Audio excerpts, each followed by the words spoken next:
ঘটনাটা খুবই দুঃখজনক, কিন্তু এটা বাস্তবতা। সেটা হলো বাবা অভিযোগ করছে ছেলের বিরুদ্ধে। থানা পুলিশ তাকে গ্রেপ্তার করছে। তারপরে রাতে গ্রেপ্তার করছে, দুপুরবেলায় হাজতে তার ঝুলন্ত লাশ পাওয়া গেল। সুইসাইড করছে বা আত্মহত্যা করছে। বাবার অভিযোগ কি ছিল দেখেন, কত মর্মান্তিক।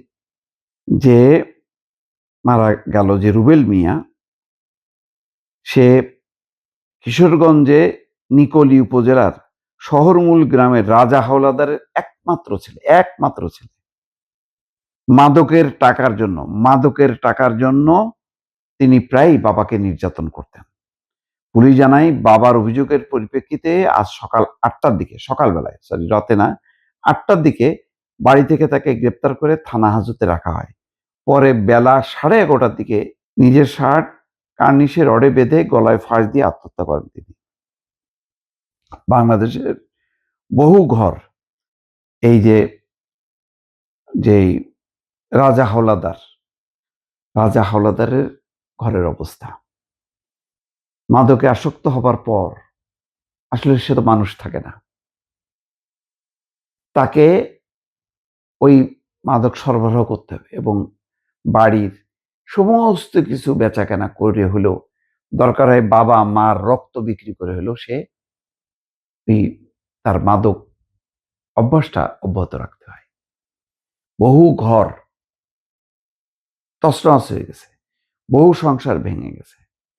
ঘরে ঘরে এই যে মানে যন্ত্রণা, এই যন্ত্রণা অনেকে সামনে আনতে পারে না।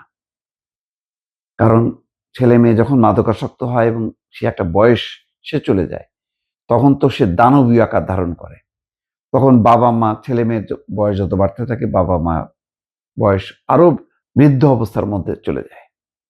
তো ধরেন একটা বয়সী 50 বছর বয়সী বা 60 বছর বয়সী বাবা মার পক্ষে 25-30 বছর বয়সী বা 20 বছর বয়সী, 22 বছর বয়সী একটা সন্তানকে সে সামাল দিতে পারে না। তার দ্বারা অত্যাচারিত হয়, সে সমাজে মুখ দেখাতে পারে না। কতটা মানে পরিস্থিতির অবনতি হইলে রাজা হাওলাদার সে নিকলী থানায় যে পুলিশকে বলছে, বাবা আমাকে বাঁচাও, আমার ছেলের এই অবস্থা, আমরা তার ঘরে টিকতে পারতেছি না, তার হাতে আমরা মারা যাব যে কোনো সময়, আর মাদকের পয়সা আমরা দিতে পারতেছি না। থানা হাজত সাধারণত এই ধরনের মাদকাসক্ত কাউকে গ্রেপ্তার করে না, কারণ জানে যে এটা অনেক পেইন, তো এদেরকে ছেড়ে দেয়। কিন্তু বাবার হয়তো অনুরোধে তাকে নিয়ে আসছে থানা হাজতে, হয়তো বোঝাবে টোঝাবে অথবা আদালতে চালান দিয়ে দেবে। সকালে নিয়ে আসছে, দুপুর বেলায় ওই ছেলে দেখছে যে তার তো সব শেষ, সে মাদক নিতে পারবে না। সে দুঃখে মানে আত্মহত্যা করে বসলো। কারণ সে তো আর মানুষ, এখন একজন মাদকাসক্ত যখন হয়ে যায়, সে তখন পয়জনড হয়ে যায় আসলে। সে তখন আর মানুষ থাকে না। তো সে কারণে তার বিবেকও বাধে নেই যে রাজা হাওলাদারের আমি একমাত্র ছেলে। আচ্ছা বাবা আমার উপর রাগ করছে, আচ্ছা ঠিক আছে, আমি থানা পুলিশকে বুঝায় সুঝায় আমি ফিরে আসবো, ওই বোধ নেই। সে দেখছে যে সে যেহেতু মাদক আর কিনতে পারবে না, আর মাদক না হলে তার চলবে না, আত্মহত্যা করে বসে আছে।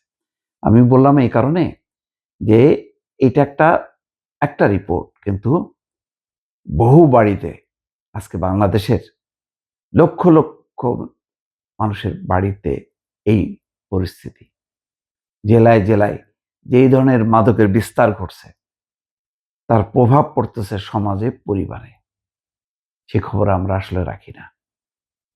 আজকে রাজা হাওলাদারকে তার সন্তানকে বিদায় করতে হলো, অথবা বলা যায় যে এই রুবেল মিয়া সে নিজে থেকে বিদায় হয়ে তার বাবাকে আসলে মুক্তি দিয়ে গেছে। রাজা হাওলাদার এখন মুক্ত। সে তার আর্থিক অবস্থা কেমন জানি না, সে অন্তত ছেলের শোক তো কখনো কাটাতে পারবে না। কিন্তু এই ছেলে মাধ্যমে সে তার আরো বৃদ্ধ বয়সে তাকে যে ভরণ পোষণ করাবে বা তার পাশে থাকবে, সেটাও সে থাকতো না। আরো কঠিন অবস্থা হইতো। তারপর এখন এই ধরনের পুত্র বিদায়ের মধ্য দিয়ে রাজা রাজা হাওলাদার বলা যায় যে অনেকটাই কিন্তু বেঁচে গেল। এটা নিষ্ঠুর বাস্তবতা দর্শক আপনাদের সামনে উপস্থাপন করলাম।